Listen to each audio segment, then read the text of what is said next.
Hello and welcome to my channel. Today I will be talking about an American true crime TV series titled Interrogation. Sit back and enjoy. After his mother is brutally murdered in her San Fernando Valley house in 1983, a 17-year-old boy with addiction problems named Eric Fisher is brought into custody and serves as the series' protagonist, being the sole suspect discovered at the scene. Eric is being questioned by Dave Russell, the case's chief detective, as his distraught father and attorney Henry Fisher try to assist him. He underwent a lie detector test, which he failed completely, but he accuses them of tampering with the results and insists that he is innocent. Afterwards, probation was imposed on him. 20 years after Mary Fisher's passing, in 2003, an internal affairs officer named Sergeant Ian Lynch was tasked with investigating Eric's claim of official misconduct against Russell. Eric revealed to Lynch that Russell had been lying to him frequently in order to keep him behind bars. Lynch was given a report with about 52 verifiable lies that Russell had told, and he seems to be pretty sure that Chris Keller murdered her. Lynch makes the accusation to Russell, who rejects it by saying that it cannot be proven. Out of concern that pressure from the department would kill any chance of a second investigation, Russell went back to Eric's father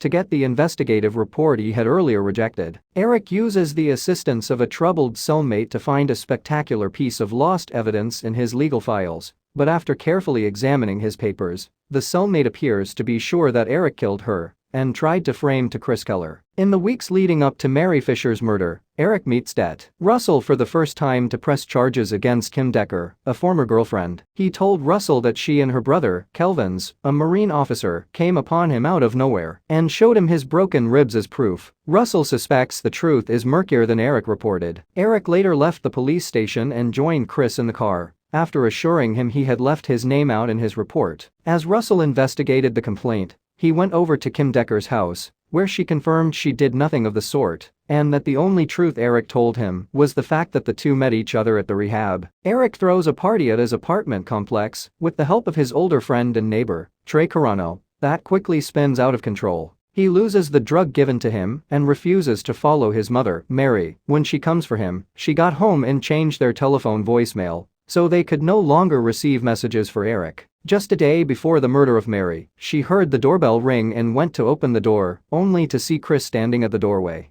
To receive a more lenient prison sentence, Eric was forced to plead guilty and submit to an extensive psychological evaluation. Meanwhile, Det. Russell, convinced of Eric's guilt, does his best to make sure Eric receives the harshest sentence possible. While undergoing one of his psychological evaluation sessions, he told the story of how he went to her mom's house to get money because he needed money, got into a fight with her, hit her with a quadrobo, then stabbed her twice in the back and opened the kitchen window to make it look like a robbery. During the next trial, the judge concluded that he did not show enough remorse or empathy and therefore, he was going to stand trial as an adult for second-degree murder. At the end of the trial, Eric was sentenced to 16 years in California prison.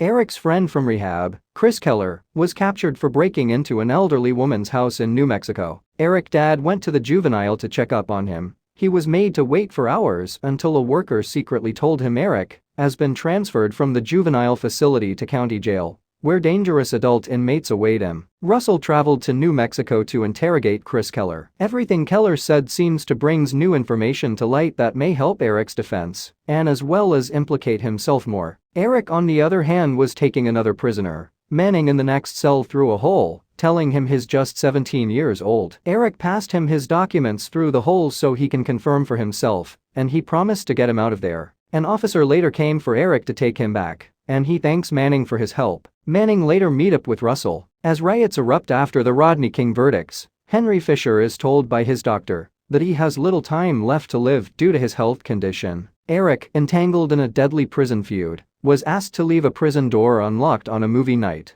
by a tough prison mate who has been giving him protection because he wants to get back at an officer who kept harassing her daughter anytime she visited. Faith advised Henry to confront Eric in prison. He was hesitant, but Faith had already sent a letter to Eric. Henry eventually pays Eric a visit, and he apologizes for not being a good father, and Eric tells him that he is aware of his adoption, which is why Mary dislikes him. Henry made him promise to become a better person. Eric went to the lecture in order to investigate his case and get out of prison. 2 decades after the murder, a series of newspaper articles about the Fisher case sways public sentiment in Eric's favor. Eric prepares for an evidentiary hearing that could lead to a retrial with a new, elite lawyer, Bernard Paulus. They made a deal with Eric, promising him 40% of his compensation fee if he could get him out of prison. At court, he was found innocent and set free. But the LAPD were given 120 days to apply for a retrial against him. LAPD cold case detectives begin building a new case and compiling new evidence against Eric. Eric called his childhood friend Alice Morgan, who invited him to a night dinner with other friends, who were eager to see him and ask him questions. When the LAPD later applied for a retrial, Eric was worried, but Alice and the lawyer assured him everything would be fine. At court, the judge eventually set him off due to insufficient evidence, and Eric was paid over $7 million as compensation. 13 years after the murder, Eric faces his first parole hearing in a real shot at an early release. His parole was rejected, but he later discovered it was rejected due to a false letter Russell sent to his parole board. He also discovered the death of Chris Keller after he committed suicide in New Mexico.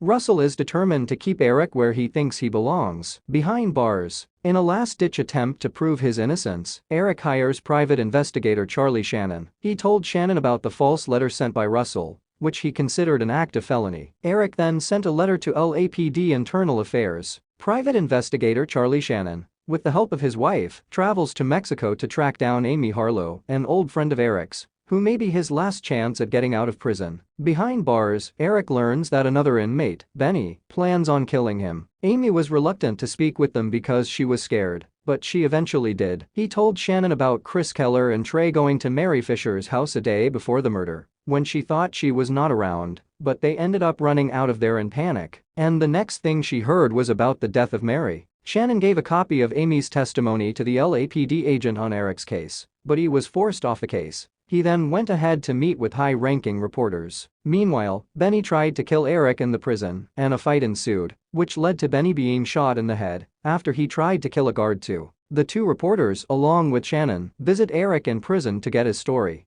20 years after Mary Fisher's death, Trey Carano, a former friend of Eric's, who is currently in a critical health situation, told her sister he wanted to speak with the police.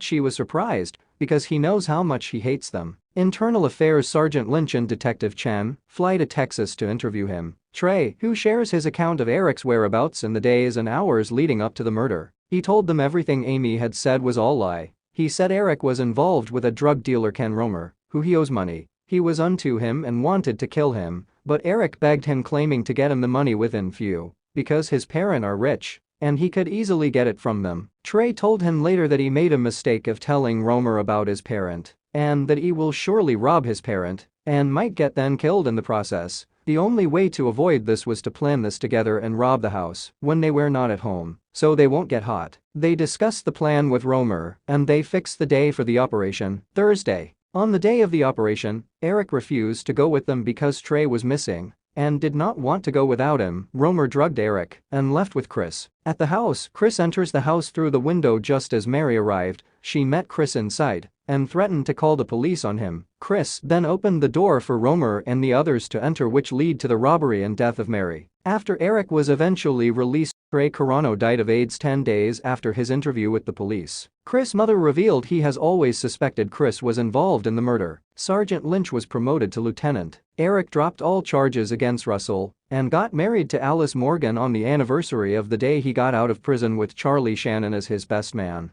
And that simply ends the movie. Kindly like the video and subscribe to my channel for more interesting movie. Thanks.